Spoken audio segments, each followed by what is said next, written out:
Okay, so a character I will be discussing today, and by the way, it's my first video instead of a short. I like to do shorts on here. I know it's a little easier to do a little, you don't have to talk and stuff. But here's my first attempt.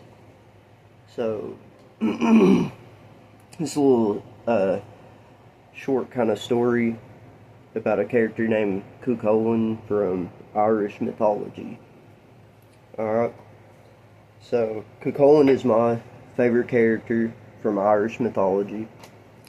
His original name was Setanta, that's a really cool name. He was born in County Louth, or Louth. I probably am not saying that right, but alright. So, even in childhood, Cuchulainn was immensely powerful, stronger than any man in Ireland. His bravery and skill in combat secured his place in legend and mythology. Setanta was born to Sudulma, or Suladam. Sorry, these names are wild. I'm not versed in these names. And Deichteen. Some say his actual father was Lu, the sun god. Sorry, my nose is itching. I got cats and stuff. Pretty sure I'm allergic to them, but I love them, so I can't get rid of them. Alright, so a little story called Setanta and the Hound of Culann. When Setanta was a young boy, he heard stories of a school called Macra. A king named Connacht. Sorry, these names, okay, I'm definitely saying them wrong, but just gotta forgive me. Was the leader of the school of Macra. He utilized the school to train individuals that showed warrior potential. The school was famed for its fighters, known as the Red Branch Knights. So that's a pretty cool name. Setanta begged his parents to attend Macra. His parents declined. But anyways, Setanta went regardless. He said, I don't care what y'all think, I'm going to go to this school. So he left with a shield made of branches, a hurl, or it's a stick, and a silotar, a hard ball. Alright, let me gather my notes here that I wrote down. Alright, so after a long journey, Setanta arrived at Macra. Upon arrival, he noticed a group of boys playing hurling near King Concobar's castle. Setanta was a gifted hurler and was eager to join the games. So eager, in fact, that he joined the game without permission. He immediately scored a goal, and this infuriated the other boys. The group of boys closed in on Setanta, looking for a fight. They attacked him with their hurls. Setanta was confused at first, but then quickly gained composure. He then was able to evade each attack. The king noticed the commotion and then walked to the pitch to observe the disturbance.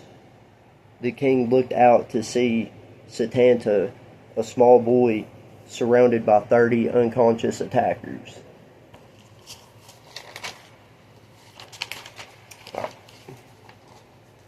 The king immediately realized that this was no average child. He accepted Setanta into the school. Setanta became the king's guest of honor at that night's feast. The Hound of Culann. The king, with no care in the world, arrived at the feast. He had forgotten that he told Setanta to meet him outside. A man named Culann released his savage hound onto the castle grounds. Setanta traversed the grounds. My handwriting's terrible. Can't even read my own handwriting sometimes. So Setanta traversed the grounds towards the castle, playing with his hurl and silotar on the way. The savage hound was running at Setanta.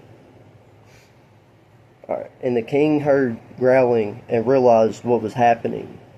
Satanta used his hurl to hit the Celotar, or used his hurl to hit the Celotar onto the hound's head, instantly killing it. And you see, that's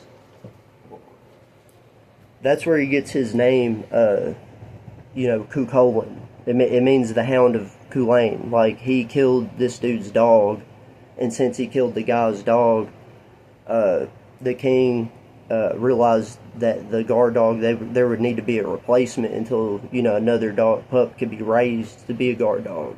So Satanta actually got pretty much drafted to be a guard dog as a human for the king until they could find a replacement. And that's how he got his name, as the Hound of Culann. But long story short, he goes on to be a great warrior, all this and that. There's a lot to it, but in the end, Satanta ends up getting tricked by the Fae, and they force him in a way to eat hound meat, dog meat, and in like Celtic mythology, that's a big no-no. You don't eat dog meat, and you don't eat any kind of food the Fae give you, is that will weaken you or kill you or curse you. But as it was traveling guests that offered him this meal, he also, by like Irish tradition, could not refuse a guest's meal. So it's kind of like a catch-22. So he had to eat the hound meat, which weakened him, and then he fought another warrior, which he killed the warrior that fought him, but he was mortally wounded. He had his guts and intestines and stuff hanging out. So Cuchulainn, what he did, he didn't want to die, in a disgraceful way. So he actually took his innards and tied himself to some stones facing the sun, because his father was Lu, the sun god. So that's pretty hardcore, and that's pretty cool. I appreciate y'all for watching. This is my first attempt at a actual YouTube video rather than shorts. Stay tuned, and I'm going to try to discuss more characters. If you have any characters from mythology you want me to discuss, just let me know in the comments. Peace.